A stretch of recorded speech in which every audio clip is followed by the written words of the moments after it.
el término de soberanía alimentaria en el país. En la Constitución nos dice que tenemos un derecho humano a una buena alimentación.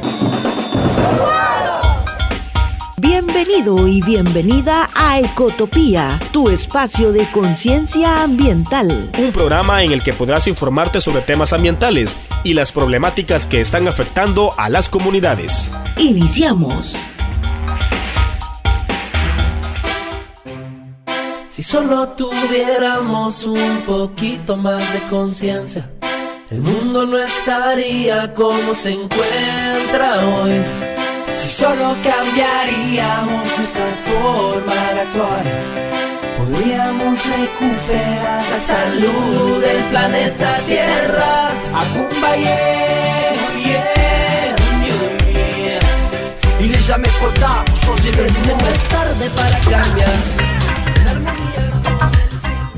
Muy buenos días, bienvenidos a todos y todas a su programa Ecotopía, un espacio en el cual abordamos temáticas ambientales y hablamos de la lucha de las organizaciones sociales en defensa de la naturaleza. Hoy estaremos conversando sobre la gestión integral de reducción de riesgo a desastres en centros escolares, un tema muy importante dado la situación de vulnerabilidad ambiental que enfrenta nuestro país. Para ello nos acompaña Valmore Amaya, representante del Departamento de Gestión de Riesgo y Cambio Climático del Ministerio de Educación. Muy buenos días, Valmore, bienvenido y gracias por estar con nosotros. Muy buenos días, Kenia, y gracias por la invitación, ¿verdad? Y un saludo a los radio oyentes de este programa. Bueno, Valmore, amigos y amigas, es momento de comenzar con nuestra ecoentrevista. ¿Qué está pasando en nuestro país con el medio ambiente? ¿Cuál es la lucha de las organizaciones? Ecoentrevista, con el análisis y discusión de los temas más relevantes. Ecoentrevista. Bien, Valmore, para comenzar nos gustaría que nos explicara un poco por qué se está abordando el tema de la gestión de riesgo en los centros escolares y desde cuándo están trabajando ustedes en este tema. Sí, Kenia, la verdad es que dentro de la misión del Ministerio de Educación está el garantizar el derecho a la educación a todos los niños, las niñas y a los adolescentes. Y en este sentido, la niñez tiene derecho a recibir educación, ya que, como dice el derecho, esta debe ser gratuita, obligatoria por lo menos en las etapas elementales, y además esta educación debe resguardar la seguridad, ¿verdad? Y favorecer la cultura general que permita las condiciones de igualdad y de oportunidades para desarrollar aptitudes, ¿verdad?, en todos los estudiantes con responsabilidad, ¿verdad?, social para ser miembros útiles en la sociedad. Entonces, este derecho que debe resguardar la seguridad no se puede cumplir si no existen ciertas condiciones elementales, ¿verdad?, que debe cumplir un centro educativo o el proceso educativo en sí.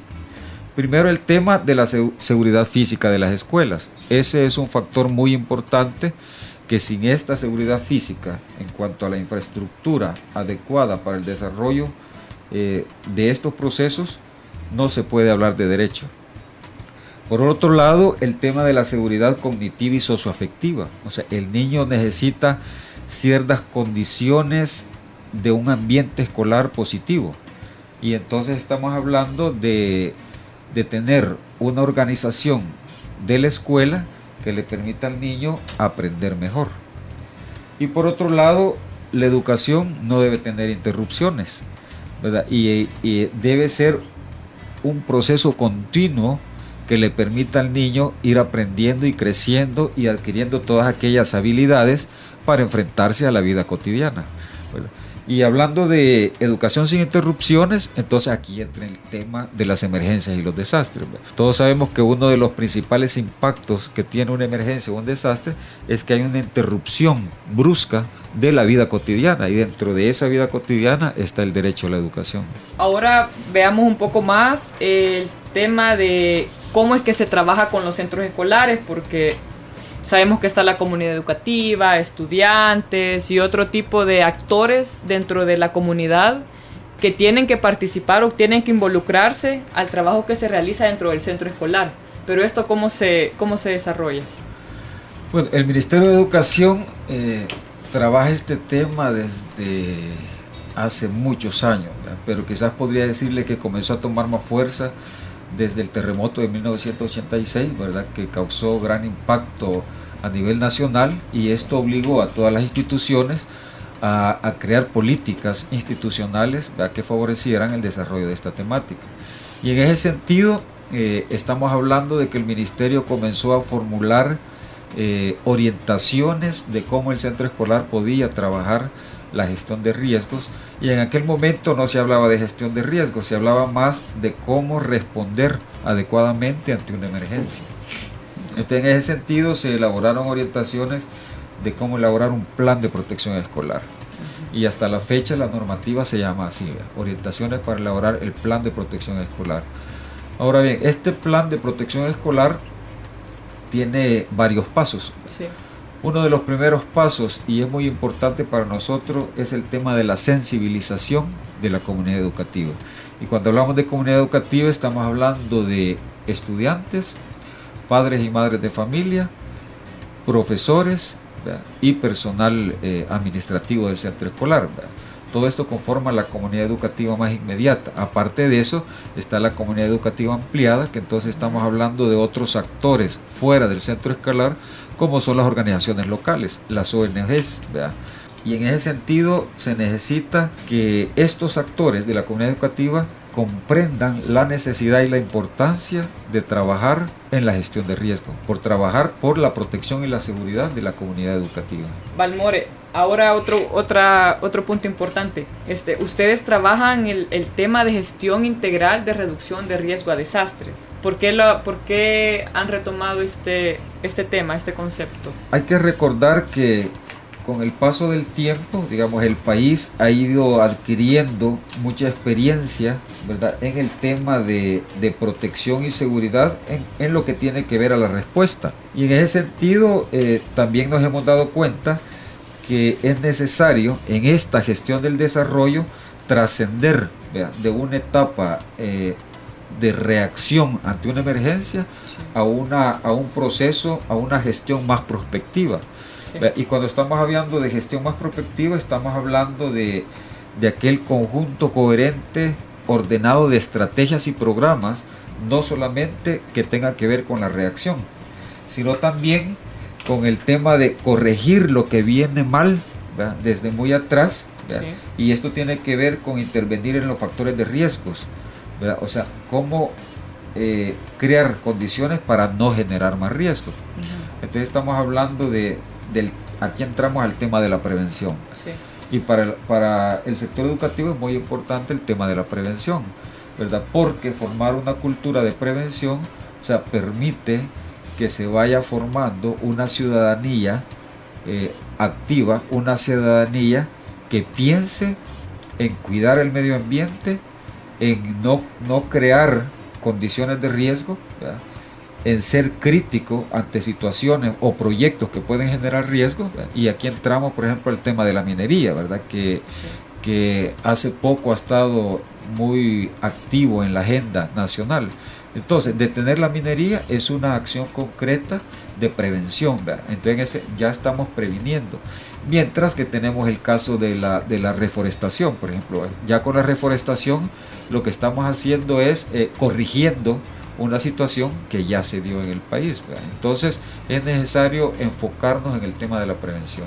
Valmore, volvamos un poco al plan de protección escolar. Me gustaría que explicara un poco más como cuáles son los pasos, cómo intervienen, cómo participan los estudiantes, cómo se les explica a los docentes, a los otros actores dentro de la comunidad, que nos detallara un poco lo del plan de protección escolar. Sí. Después que la comunidad educativa se ha informado y sensibilizado, ¿verdad?, sobre la importancia de trabajar en este tema, luego venimos al paso 2. Este paso es organizar las comisiones de protección escolar. O sea, se necesita crear una organización, ¿verdad?, que esté integrada por estudiantes, por docentes y por madres y padres de familia. De cualquier grado pueden ser.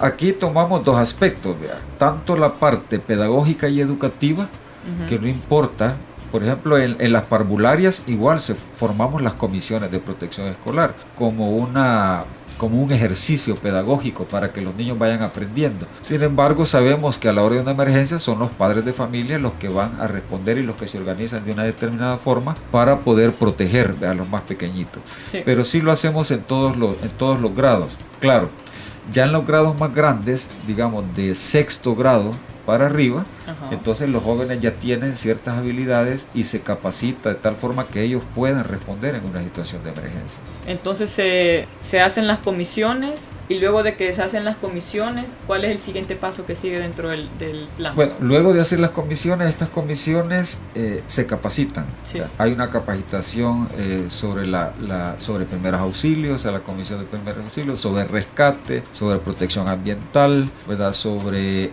apoyo psicosocial. Este tema del apoyo psicosocial es muy importante y muy fuerte en el sector educativo, ¿verdad? Porque, bueno, nosotros sabemos que Protección Civil son los especialistas en proteger a la población, ellos deben de dar respuesta, y en ese sentido nosotros como sector educativo nos centramos en la parte de apoyo psicosocial. Se preparan a los docentes, se preparan a los alumnos para cómo sobrellevar una situación de emergencia en ese entonces.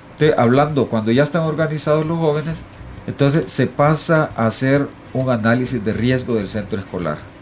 Este análisis de riesgo lo hacemos con una herramienta que se llama Índice de Seguridad Escolar, que esta herramienta lo que permite es recoger información de cuál es la vulnerabilidad en la que se encuentra la infraestructura. Además, se identifican amenazas específicas que están en el territorio donde está el centro escolar. Y así identificamos no solamente los riesgos ambientales, sino también riesgos sociales. ¿Cuál es la situación de riesgo social en el que se encuentra el centro escolar? ¿O qué problemáticas tiene? Por ejemplo, consumo de alcohol, consumo de tabaco, el tema del acoso, el tema del bullying, el tema de la violencia. Entonces se hace un análisis de todos estos factores, ¿verdad? Y al final obtenemos cuál es el nivel de riesgo. Entonces, cuando nosotros pasamos esta herramienta del índice de seguridad escolar, al final logramos saber si el centro escolar está en alto riesgo, ¿verdad?, medio o bajo riesgo. Después de hacer el ICE, lo complementamos con elaborar mapas de riesgo, ¿verdad?, y mapas de rutas de evacuación. Luego de tener este paso, pasamos ya a planificar acciones de prevención y de corrección. Valmore, lo voy a interrumpir un momento. Amigos y amigas, es momento de un breve corte comercial. En un momento regresamos con su programa Ecotopía. Medio ambiente. Ecología. Utopía. Ecotopía. Ecotopía. La historia de nuestra tierra y los caminos recorridos por nuestro país llevan la huella imborrable de hombres y mujeres que día tras día han hecho de El Salvador el mejor hogar para ti, nuestra familia y nuestros hijos. Cuidarla, protegerla, servirla y defenderla a toda hora será siempre la orgullosa tarea de personas como tú y como yo, que luchamos juntos por un El Salvador seguro para todos. Héroes de El Salvador. Policía Nacional Civil. Estuve embarazada. Tuve algunos sangramientos. Me dijeron que era normal. Tenía un embarazo fuera del útero. Mi vida estaba en riesgo. No podían interrumpir mi embarazo. La ley lo prohíbe. Me dijeron que me esperara, que ya se me iba a venir. Tuve un choque hemorrágico. Ya no puedo embarazarme. Necesitamos que se apruebe la reforma que permita la interrupción del embarazo por la salud y vida de las mujeres. Alianza por la Salud y Vida de las Mujeres. El gobierno del presidente Salvador Sánchez Serén, a través del Ministerio de Agricultura y Ganadería, informa que a partir del 2 de mayo hará entrega del paquete agrícola de semilla certificada de maíz y fertilizante para la siembra en primera a los agricultores de la zona occidental, central y paracentral. Infórmate de la fecha y bodega para retirar el paquete llamando al teléfono 25 65 99 99 y en la página web www.mag.gov.sb. También en los carteles informativos ubicados en las bodegas de entrega. Para recibir el paquete es indispensable presentar el DUI y estar inscrito en el padrón de beneficiarios. El paquete agrícola es totalmente gratis. El horario de atención en las bodegas es de 7 de la mañana a 4 de la tarde sin cerrar al mediodía. A los beneficiarios de la zona oriental y municipios del Corredor Seco se les entregará el paquete agrícola a partir del 5 de junio para la siembra en postrera. Ministerio de Agricultura y Ganadería. Unámonos para crecer. Salvador cumple.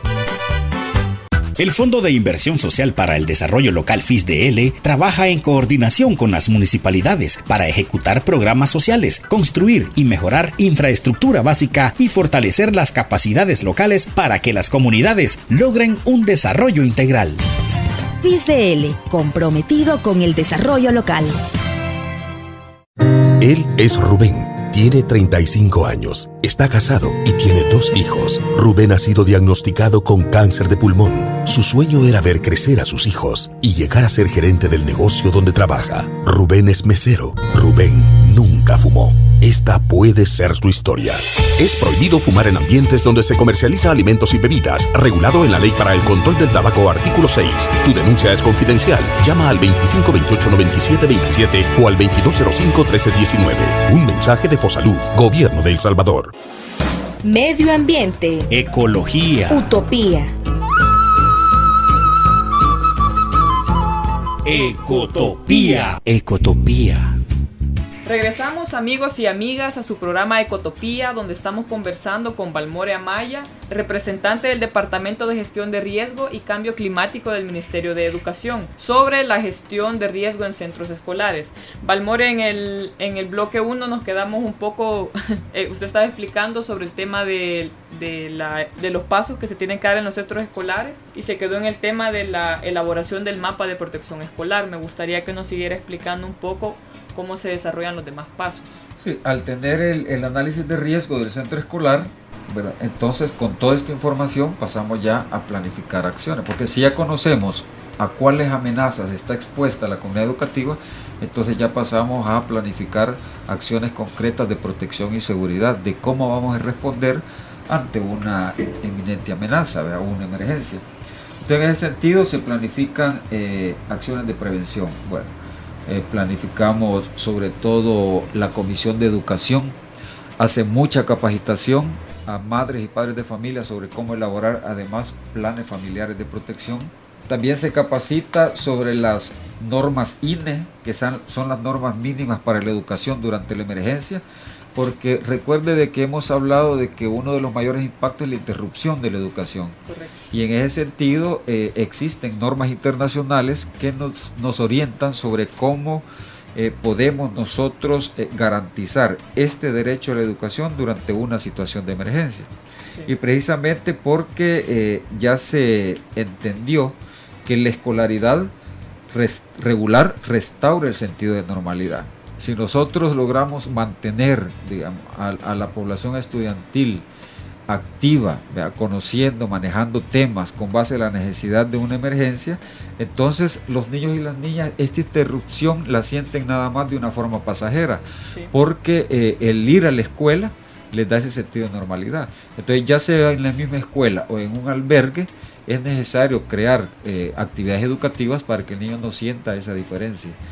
Entonces, estamos hablando de capacitar sobre ese tema. Ese tema ha sido muy importante para nosotros.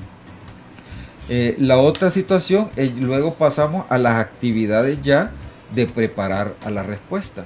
Entonces ya pasamos a la prevención y la corrección. Sí. En la corrección nosotros proponemos campañas de reforestación como una de las actividades principales. Actualmente el Ministerio tiene un proyecto que se llama 1 millón de pulmones para El Salvador, sí. Que es en respuesta al Plan Nacional de Reforestación. Entonces estamos hablando de estudiantes reforestando su centro escolar, reforestando las comunidades cercanas y participando con otros actores en campañas nacionales de reforestación. Excelente iniciativa. Balmore, me gustaría que nos comentara ahora en cuáles zonas del país están trabajando el tema de gestión de riesgo y por qué se escogieron también este tipo de centros escolares. Bueno, Kenia, quizás decir que nosotros trabajamos a nivel nacional, ¿verdad? Porque como usted sabe, vivimos en un país de multiamenaza y multirriesgo. Sí. Entonces, en ese sentido, tenemos una gran cantidad de centros educativos en la zona alta del país, donde hay alto riesgo de derrumbes y deslizamientos. Entonces, todos esos centros escolares, digamos, el énfasis es con base a ese tipo de amenaza. Pero tenemos otra gran cantidad de centros escolares en la zona costero marino. Entonces, en esa zona también tenemos proyectos y acompañamiento técnico bien específico, ¿verdad?, para ayudar a los centros escolares a mejorar su plan de protección escolar y su proceso de gestión de riesgo, ¿verdad? Como ya decía, las acciones preventivas, correctivas, sí, y la respuesta como tal. Pero también tenemos el riesgo a terremoto, la amenaza de terremoto. Entonces también hay muchos centros escolares que trabajamos principalmente ese tipo de amenazas. Y así, bueno, trabajamos la amenaza a tsunami. Incluso existen en el país muchos puntos que tienen que ver con puntos críticos de alto índice de inseguridad vial. Y tenemos centros escolares, vea, en carreteras donde el nivel de peligrosidad es muy alto. Entonces, con estos centros educativos también, que ya están bien focalizados, trabajamos el tema de la prevención y la seguridad vial. Ahora, para todo este trabajo, el Ministerio tiene alianzas estratégicas con actores, con instituciones especialistas en el tema. Aquí el Ministerio, a lo largo de los años, ha venido tejiendo, digamos, una organización. Tenemos en el Ministerio una mesa que se llama Mesa Técnica, ¿verdad?, de Gestión de Riesgo, ¿verdad?, en el sector educativo, y esta mesa está conformada por instituciones nacionales, instituciones internacionales, ¿verdad?, y actores locales. Por mencionarle algo, trabajamos con UNICEF, ¿verdad?, que tiene un trabajo muy fuerte en educación, trabajamos con Save the Children, trabajamos con Plan Internacional, trabajamos con Oxfam, con Procomes, con la UNES, ¿verdad?, con AO Solidar, y principalmente la asesoría y la coordinación muy fuerte con Protección Civil, ¿verdad? La Dirección General de Protección Civil, tenemos un trabajo muy estrecho a nivel nacional. Para este año tenemos una proyección de hacer 14 jornadas departamentales, ¿verdad?, con directoras y directores principalmente, y la temática es de acuerdo a la amenaza en la que están más expuestos. Sí. Y aquí entre el otro tema, con Protección Civil trabajamos mucho el tema de los simulacros. Los simulacros son claves dentro del plan de protección escolar. El calendario escolar orienta a los centros escolares de que cada mes, el último viernes de cada mes, el centro escolar debe hacer un simulacro. Entonces, en ese sentido, Protección Civil nos apoya capacitando a directoras y directores en cómo planificar, cómo ejecutar y cómo evaluar un simulacro. Porque habría que recordar que el simulacro también es la forma de evaluar la efectividad del plan de protección escolar y la efectividad de las comisiones. Entonces, ahí podemos evaluar qué tan preparados están. Sí. Balmore, para ir cerrando un poco la entrevista, me gustaría que nos dijera qué capacidades pretenden desarrollar ustedes en los centros escolares con todo este tipo de actividades en un corto y a largo plazo. Sí, en primer lugar, quizás aquí podemos hablar de 3 tipos de capacidades, porque para nosotros la seguridad de un centro y protección de un centro escolar tiene 3 componentes. Primero es el componente del espacio seguro. Entonces necesitamos que la comunidad educativa sepa reconocer la amenaza y el riesgo en que está. Y esto es complicado, ¿verdad?, porque hemos aprendido a convivir con el riesgo. Entonces, en ese sentido se hace bien difícil a veces entender esta dinámica, ¿verdad? A veces pareciera que es algo tan cotidiano y que ya estamos acostumbrados a eso. Entonces, eso es una habilidad y una capacidad que necesitamos: reconocer las amenazas y los riesgos, saber evaluar en qué tan nivel de peligro estamos. Sí. La otra parte es el tema curricular, el nivel de conocimiento en cuanto a los conceptos que el niño o la niña debe manejar. Debe saber distinguir entre qué es una amenaza, qué es un riesgo, qué es una vulnerabilidad, qué es un escenario de riesgo, ¿verdad?, qué es gestión correctiva, qué es gestión prospectiva, ¿verdad?, y qué es gestión reactiva. Sí. Esta es la otra habilidad. Y la tercera habilidad es saber elaborar y ejecutar el plan de protección escolar. Muy bien, Balmore. Bueno, es momento de escuchar la sección de Ecobreves y Curiosidades Verdes. Ya regresamos. Ecobreves, información del acontecer ambiental a nivel nacional. Las noticias más destacadas. Ecobreves.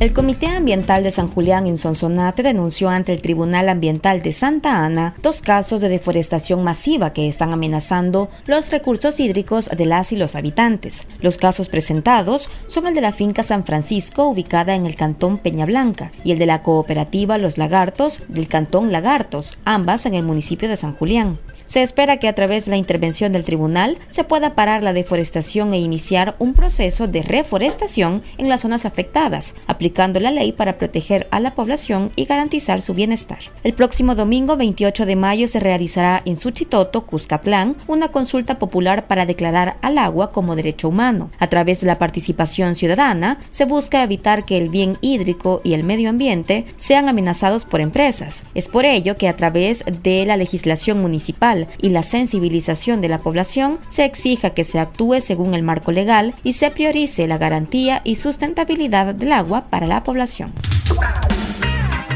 Ecobreves, información del acontecer ambiental a nivel nacional. Las noticias más destacadas. Ecobreves.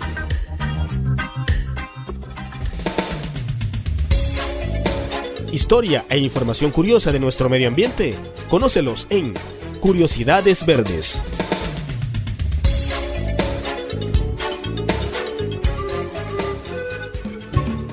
Cada lunes 22 de mayo se celebra el Día de la Diversidad Biológica. La diversidad biológica es el fundamento de la vida en nuestro planeta y uno de los pilares más importantes. La variedad de la vida en la Tierra hace posible los servicios indispensables que nos proporcionan los ecosistemas, entre otros, agua potable y alimentos. Además, los entornos de una gran diversidad biológica nos protegen de amenazas y tienen la capacidad de regenerarse después de un evento climático extremo. Sin embargo, debido a la actividad humana, contaminación y cambio climático, la diversidad biológica está disminuyendo a un ritmo sin precedentes, amenazando gravemente la capacidad del planeta para albergar vida. Por esta razón, por nuestro bien y el de las generaciones futuras, necesitamos que nuestra sociedad se comprometa a conservar la diversidad biológica y a luchar contra las actividades humanas que agudizan y aceleran el cambio climático. Historia e información curiosa de nuestro medio ambiente. Conócelos en Curiosidades Verdes.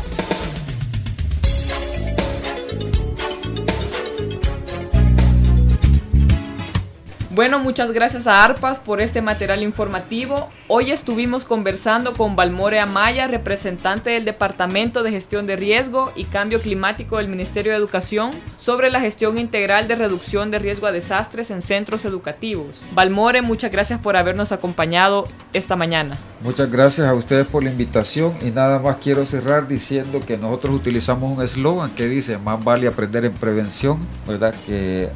Más vale prevenir que lamentar, dice, ¿verdad? Entonces más vale aprender en prevención que aprender en el desastre. Excelente, Balmore. Gracias, amigos y amigas, por escucharnos. Les invitamos a sintonizar Ecotopía todos los lunes a partir de las 10:05 de la mañana a través de la red ARPAS. A continuación quedan con su programa A Una Sola Voz. Hasta la próxima. Para cambiar el mundo, cambiar el planeta y que la capa de ozono se recupere. Para cambiar el mundo se necesita Ecotopía, tu espacio de conciencia ambiental, ha llegado a su final. Sintonízanos el próximo lunes a la misma hora por esta emisora asociada a ARPAS. Ecotopía, una producción de la Unidad Ecológica Salvadoreña UNES y ARPAS.